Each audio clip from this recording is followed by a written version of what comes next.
Et bonjour Geneviève Brisac. Bonjour. Bonjour, je change de masque. Et on va changer de masque, voilà, c'est comme ça. Ceux en tissu sont Voilà. un peu épais, ceux en papier sont plus légers, et tout va Exactement. bien. Notre vie. Les enchanteurs, Geneviève Brisac, c'est un mot bien doux pour le genre d'homme qu'il entend désigner. Est-ce qu'on ne pourrait pas dire plutôt embobineur, rembobineur, ensorceleur? Oui, bien sûr, on pourrait trouver d'autres qualificatifs. Mais pourquoi vous avez choisi celui-là? Où est En fait, l'enchantement? c'est vrai que j'ai pas tout à fait fait exprès, enfin, j'ai pas fait exprès de pas le faire, disons. Mais il y a un roman de Nabokov qui s'appelle L'Enchanteur, et je crois que Nabokov, c'est un vieux challenger à moi, enfin, si on peut dire. Et, et donc, son enchanteur à lui était écrit évidemment de son point de vue à lui, ça va de soi. Et mes enchanteurs à moi sont racontés de mon point de vue à moi. Donc, c'est une vieille discussion qu'on mène depuis longtemps sur les relations entre les hommes et les femmes, la séduction, le pouvoir, le sexe, le travail et tout ça. Et c'est pour ça que ça s'appelle Les Enchanteurs. C'est ça le sujet. Aujourd'hui, on a tendance à tout pathologiser, hein. On parle indéfiniment de pervers narcissiques dans ce type de situation. Vous êtes contre ça? Enchanteur, c'est plus littéraire, c'est plus... Enchanteur, c'est plus intéressant en fait C'est que plus séduisant. pervers narcissique, disons.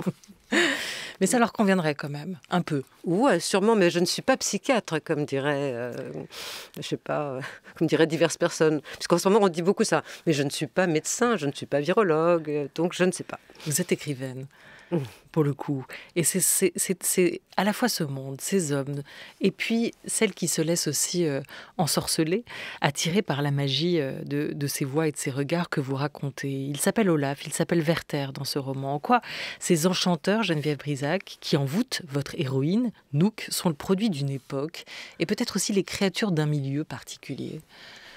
Sûrement, mais alors là, de nouveau, Olivia, je suis obligée de botter un petit peu en touche, si j'ose dire, parce que c'est vraiment, je crois, le travail des sociologues, qui d'ailleurs le font très bien, des historiens, qui d'ailleurs le font très bien, on l'a encore entendu hier à la grande table, de cerner, d'analyser l'époque avec leurs critères, j'allais dire entre guillemets scientifiques, enfin leurs critères scientifiques.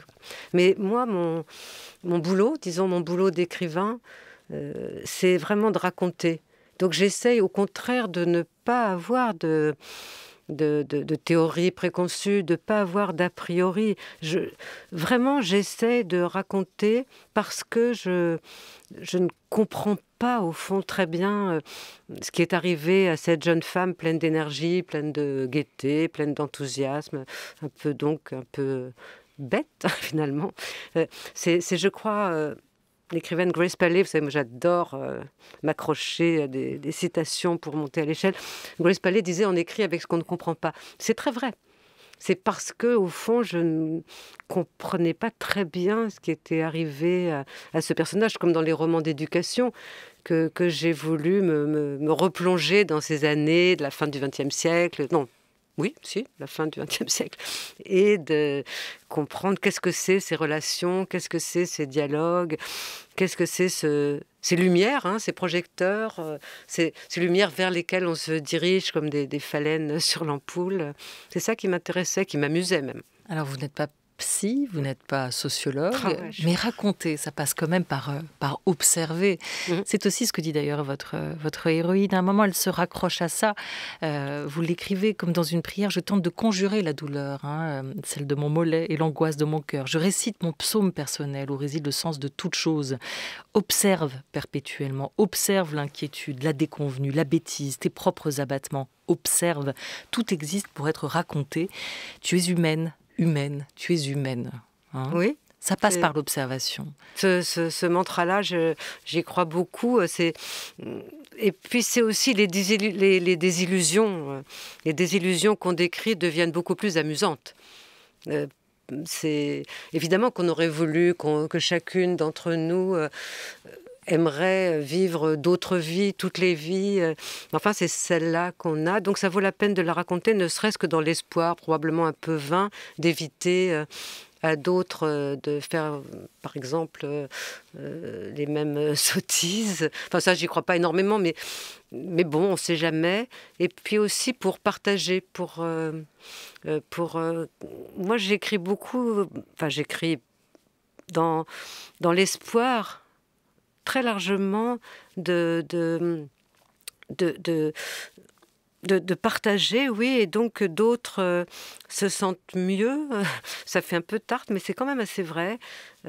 Après m'avoir lu, se sentent un peu, enfin avoir lu les aventures de nous, se sentent un peu réparées, un peu vengées.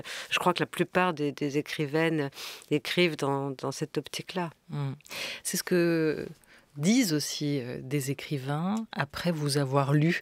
C'est-à-dire que vous avez aussi entouré par votre écriture, créé un lien avec d'autres écrivains, ou plutôt une écrivaine, celle qu'on va écouter, Agnès de Sarthe. Elle est auteure proche de vous, à l'entendre. Et vous avez notamment signé un livre ensemble autour de Virginia Woolf, Le mélange des genres. On écoute Agnès de Sarthe. Je crois que j'ai été beaucoup guidée. J'ai eu la chance d'avoir un maître en la personne de Geneviève Brisac, qui a énormément orienté mon regard de lectrice.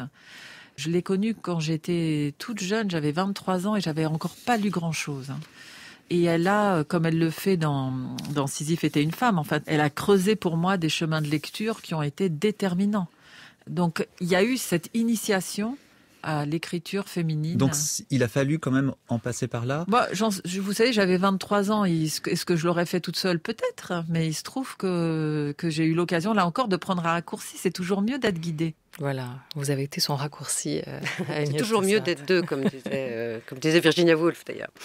Qui vous a guidée, vous? Qu'est-ce qui m'a guidée? Justement, j'ai un petit peu manqué de guide, d'où ma propension à rattraper maintenant. Et j'ai dû me débrouiller plutôt toute seule. Mais bon, ça a été. Mais donc, c'est surtout les écrivaines qui m'ont guidée. C'est surtout, effectivement... Voilà, vous citiez Virginia Woolf à l'instant. Oui, Virginia Woolf. Et Virginia Woolf est très, très, très... consolante, et puis elle vous nourrit tout le temps, justement parce qu'elle n'a pas peur du ridicule. On verra que, par exemple, les garçons ont très souvent peur du ridicule. Ils ont tort. C'est très sympa d'être ridicule. Donc, le ridicule ne fait aucun mal. Au contraire, elle n'a pas peur de montrer ses faiblesses. Moi, ça va avec, d'ailleurs. Alors, l'inconvénient, en général, c'est quand on fait ça, on risque d'être calomnié. On risque d'être... oui, on expose des fragilités, donc les autres, méchants comme ils sont, s'en servent. Mais ça ne fait rien, les écrivains sont là pour ça, pour exposer les faiblesses partagées par les humains, je crois. Parce que c'est aussi... Je crois vraiment... Enfin, je crois. Il me semble que écrire, c'est prendre le parti du non-pouvoir. C'est vraiment... Ça, c'est important. Parce que ça n'est que du côté du non-pouvoir, du refus du pouvoir, qu'on peut raconter. Parce que dès qu'on est du côté du pouvoir, il y a la raison d'État, garder l'autorité. Et donc, on ne peut plus exposer ses faiblesses, on ne peut plus rire de la même façon. Donc, les écrivaines se doivent à eux-mêmes de rester sur l'autre trottoir, celui où la bordure de trottoir un peu dangereuse, où on risque de tomber dans le gouffre, mais c'est pas grave. Le non-pouvoir, c'est pas la même chose que l'abnégation. Ah non, bien sûr. Pas... Ni la culpabilité. Non, c'est pas refuser de vivre sa vie, parce que ça, c'est moche. En plus, c'est interdit. Et on doit, chacun d'entre nous est là pour vivre sa vie, et même plusieurs vies, si c'est possible. Et d'où les livres, d'ailleurs. Et de les raconter. Je vous avais apporté mais on n'aura pas le temps, je pense, mais un poème que j'aime énormément de Anna Akhmatova, la poétesse russe, qui, moi, m'accompagne tellement. Et elle raconte qu'elle est dans une file d'attente pour aller voir son fils dans une prison. Il fait très très froid, c'est le matin, donc c'est facile de s'identifier à ça. Et il y a une femme très abîmée, le visage défait par le chagrin, qui lui dit « Mais est-ce que ça, vous pourrez le raconter ?» Et elle dit « Oui, je crois que je pourrais le raconter. » Et elle dit « J'ai vu à ce moment-là passer sur les traits de cette femme une sorte de sourire. » Je crois que c'est ça qui est important, qui est intéressant. Et vous aviez envie de le lire aujourd'hui, ce poème? Vous aviez envie de le lire aujourd'hui, ce poème? Oui. Lisez-le. Allons-y. Oui. C'est pour... voilà, alors il est là. J'ai passé 17 mois à faire la queue devant les prisons de Leningrad.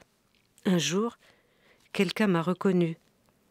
Alors la femme aux lèvres bleuâtres qui était derrière moi, qui n'avait jamais entendu prononcer mon nom, est sortie de la torpeur dans laquelle nous étions toutes plongées, et elle m'a chuchoté à l'oreille.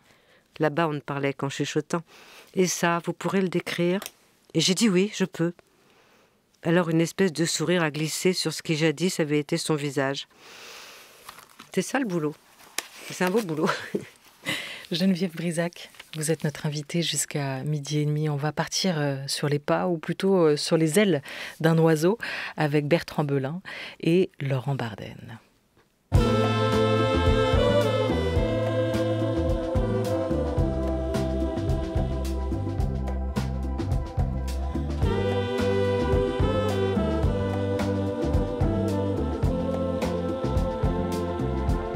Si j'étais un oiseau, je survolerais les villes, je survolerais les campagnes, les parkings, d'autres parkings, des monuments,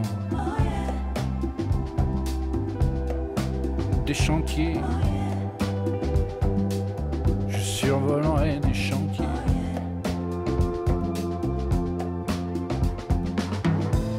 Si j'étais un oiseau, même un tout petit, je survolerais le pays. Avec le vent, avec les nuages, avec les avions de chasse, les avions de chasse, les avions de ligne, je survolerai les vignes, je mangerai les raisins, je chierai les pépins le long des cours d'eau, si j'étais un oiseau.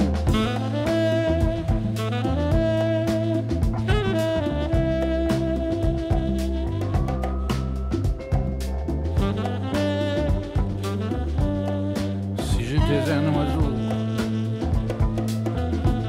mais je ne suis qu'un serpent, et ma vie est à terre, mon ventre est sur la pierre, où je ferai ma tombe. Je ne suis qu'un serpent, et de muse en muse, de prairies en prairies, je perpétue mes hécatombes. D'ailleurs, je mange les œufs de colombe.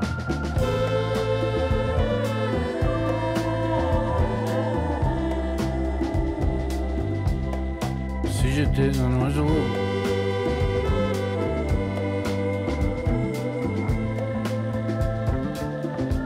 si j'étais un oiseau, cui, cui, cui, cui, cui. Oh yeah. Cui, cui, cui, cui, cui, cui. Oh yeah. Cui, cui, cui, cui, cui, cui. Oh yeah. Cui, cui, cui, cui, cui, cui.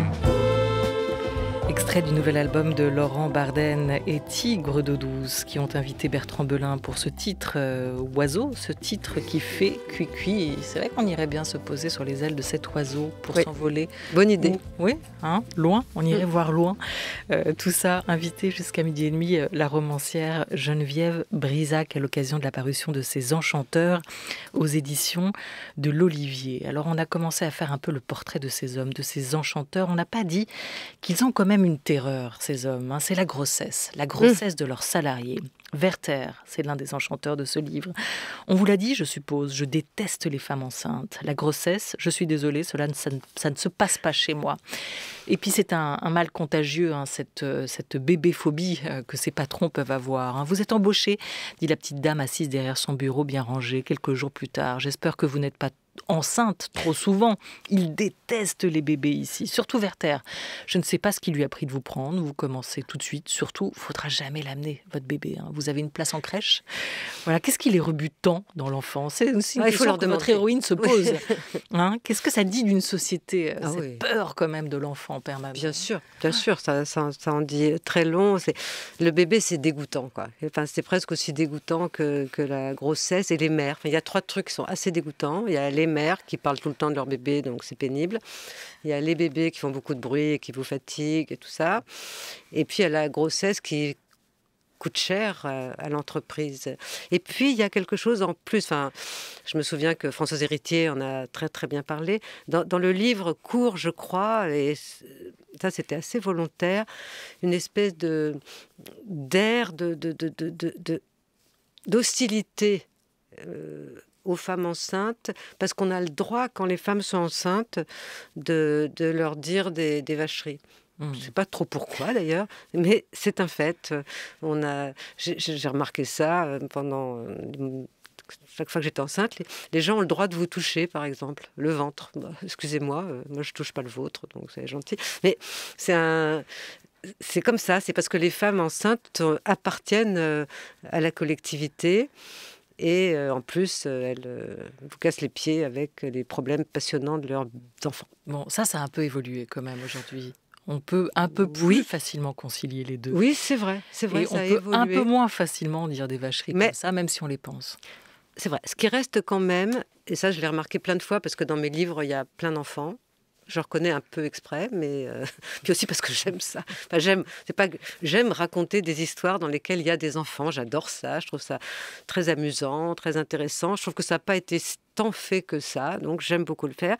Et j'ai remarqué qu'à chaque fois quand je signe des livres, et que très très rarement un monsieur s'approche pour m'en acheter un, il me précise tout de suite que c'est pas pour lui. Parce qu'alors là, vraiment, excusez-moi, mais un livre où il y a marqué mère, ça, je ne peux pas lire. Et c'est déjà ce que disait Nabokov, pour revenir à mon obsession initiale. Il disait, les femmes, c'est une autre catégorie. Un livre dans lequel il y a des mères, c'est toxique, c'est pas bon. Alors moi, je me consacre à ça, j'adore. Puisqu'ils sont les enchanteurs, soyons un peu sorcières aujourd'hui, ce midi avec vous, Geneviève Brisac. Les enchanteurs s'ouvrent sur une citation d'une des chansons d'Anne Sylvestre. On l'écoute à propos de sa chanson « Une sorcière comme les autres ».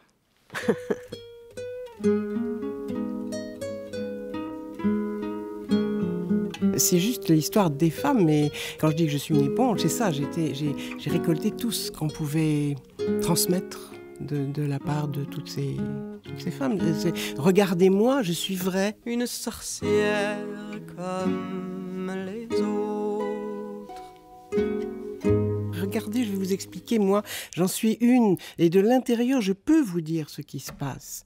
Parce que pendant très très longtemps quand même, les chansons qui étaient chantées par les femmes étaient écrites par des hommes. C'est pour ça qu'à une époque, j'ai écrit beaucoup de chansons sur les femmes. Enfin, alors on les appelle mes chansons féministes, mais c'est pas ça, c'est parce qu'il y avait un manque. Alors il fallait en parler. C'est comme, je suppose, enfin dans la même période, j'avais écrit aussi cette chanson qu'on appelle la chanson sur l'avortement et qui est une chanson sur le choix, simplement, qui s'appelle Non, tu n'as pas de nom. Mais c'est juste pour dire, attendez, là vous parlez de mon ventre, là vous savez pas ce que c'est. Vous savez pas ce qui se passe là-dedans. Je vais vous le dire, moi. Savent-ils que ça transforme l'esprit autant que la forme, qu'on te porte dans la tête, que jamais ça ne s'arrête? Tu ne seras pas mon centre. Que savent-ils de mon ventre? Pensent-ils qu'on en dispose quand je suis tant d'autres choses? Non, non, tu n'as pas de nom. Non, tu n'as pas d'existence. Tu n'es que ce qu'on en pense. Non, non, tu n'as pas de nom. Voilà, avec une sorcière comme les autres. Et cette deuxième chanson, Tu n'as pas de nom, qui évoque à la fois la grossesse, le droit à l'avortement aussi, ce qui concerne votre héroïne Nouk, hein, qui, pendant qu'elle se bat d'ailleurs pour pour ce droit-là, pour les femmes, est enceinte pour la première fois. Ce que dit aussi Anne Sylvestre, c'est l'urgence pour les femmes de se réapproprier leur récit. Hein. Bien sûr, de trouver leurs mots, et de les imposer, ce qui est extrêmement difficile.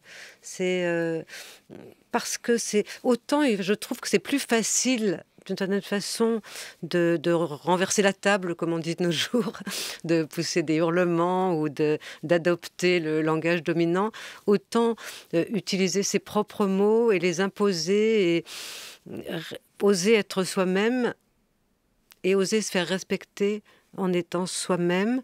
Je trouve que ça reste relativement difficile, parce que c'est toujours facile pour un pouvoir quel qu'il soit de dire « excusez-moi, j'ai rien entendu ». Et ça, je trouve que c'est la plus grande difficulté. Mais c'est difficile d'être soi-même, et on le voit avec votre héroïne, Geneviève Brisac, d'autant plus qu'elle est, nous sommes tous une somme de personnes. Hein. Vous parlez d'un palimpseste de conscience non reliées les unes aux autres. C'est vrai. Oui. Et c'est ce qu'on disait avec ce droit à l'avortement, être enceinte en même temps. Ce qu'on dit avec des choses qui nous révoltent quand on les entend et en même temps qu'on accepte sans s'en rendre compte pour nous-mêmes. Ouais.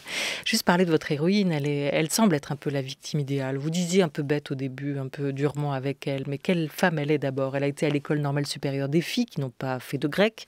Elle a adoré militer. Elle a couché au nom de la liberté. Elle s'est mise en couple, être comme tout le monde, son rêve caché. Hein. Elle est tombée enceinte une première fois, puis une deuxième. Et souvent, vous la décrivez comme une femme qui bat en retraite, qui se tait. Où se niche la vulnérabilité pour vous, Geneviève Brisac? Dans cette crainte de ne pas trouver les mots qui pourront justement être entendus. C'est ce qui pousse d'ailleurs à écrire, puisque si vous parlez et qu'on ne vous entend pas, qu'est-ce qui reste d'autre qu'écrire? En tout cas, ça restera... les mots écrits restent écrits. Enfin, pas forcément, mais enfin quand même, il y a plus de chances. Alors, elle se tait avec cette certitude, cette conviction en tout cas, que ce qu'elle a à dire n'est éventuellement pas très intéressant. Et ce que les garçons, les hommes avec qui elle bavarde, discute, etc., d'ailleurs, lui font assez souvent sentir. C'est-à-dire qu'ils préfèrent nettement raconter leurs propres histoires que écouter les siennes. Ce qui est un travers humain très, très bien identifié. Mais bon. Et d'ailleurs, Werther, puisqu'on parlait tout à l'heure de Werther, qui adore raconter sa vie et qui adore avoir un public pour raconter sa vie, ce qui là aussi est une chose très banale. Ça s'appelle le mansplaining en langage contemporain. Il lui dit ta Marguerite Duras, excuse-moi, mais elle était assez ridicule. Et elle préfère ne pas lancer la discussion sur ce sujet parce qu'elle pense que c'est pas tellement utile de l'énerver, qu'il a encore un comportement que je ne défends pas. Je pense mais prendre le risque d'énerver est un risque que beaucoup de femmes préfèrent ne pas prendre. Et d'ailleurs, Marguerite Duras, qui revient souvent dans ce livre, hein, Les Enchanteurs, le vôtre, Geneviève Brisac, elle parle de l'écriture comme d'un dédoublement, hein, comme d'un déplacement de soi aussi. Ce que vous évoquiez, pour pouvoir trouver, il faut penser à cette ambiguïté hein, de l'écriture. Jusqu'où Nouk est votre double fictionnel? Qu'est-ce qu'elle vous permet en fait, cette Nouk? N'en dire plus. Tout. C'est vraiment, vous savez, je crois que c'est Charlie Chaplin qui disait dans une interview que le jour où il avait inventé Charlot, grâce à son personnage de Charlot, il pouvait aller partout. Et Nouk, c'est mon Charlot. À moi, je peux l'emmener partout. Elle peut dire ce que je n'oserais pas dire. Elle peut faire ce qu'éventuellement je n'oserais pas le faire. Elle peut raconter son histoire d'une manière que je n'oserais pas nécessairement assumer. Elle vous donne confiance. Et c'est une des conquêtes qui semble importante c'est vrai. Pour vous, Geneviève Brisac. Je ne sais pas quelle a été votre plus grande conquête, mais est-ce que c'est pas ça, justement, conquérir la confiance en soi? Bien sûr, évidemment. C'est pas totalement gagné à 3000%, mais on est en route. Dans le roman, vous interrogez beaucoup ça, hein, les comportements féminins aussi, hein, Oui. face à ce type de comportement masculin, ceux des enchanteurs, entre acceptation de la règle et renoncement. Vous écrivez pour votre héroïne, « Il est temps, il est plus que temps, il est même trop tard pour moi, dis-je, trop tard pour me débarrasser de la soumission qui est en moi. Cette soumission affreuse, cette maladie de l'âme qui m'a conduite à tant accepter en 3 ans, à tomber amoureuse d'Olaf, à coucher avec Olaf, à m'asseoir nue la nuit sur la tête d'Olaf. » C'est le pendant quand même, hein, de cette domination masculine, cette soumission féminine, cette part d'acceptation ou de renoncement. Oui, bien sûr, mais comme dans toutes les soumissions, vous savez, c'est un peu le bandeau du livre dit ne pas... Pour survivre, il ne faut ni obéir ni désobéir, il faut ruser. Voilà, ni obéir ni désobéir, il faut ruser. C'est un peu ça, parce que si elle cherche le chemin viable, quoi. C'est chercher le chemin, débroussailler, voir par où on peut passer. C'est ce que font tous les... Enfin, j'allais dire les dominés, c'est un petit peu simpliste, mais c'est quand même un peu vrai. C'est quand même un peu vrai. Il y a vraiment des coups à prendre.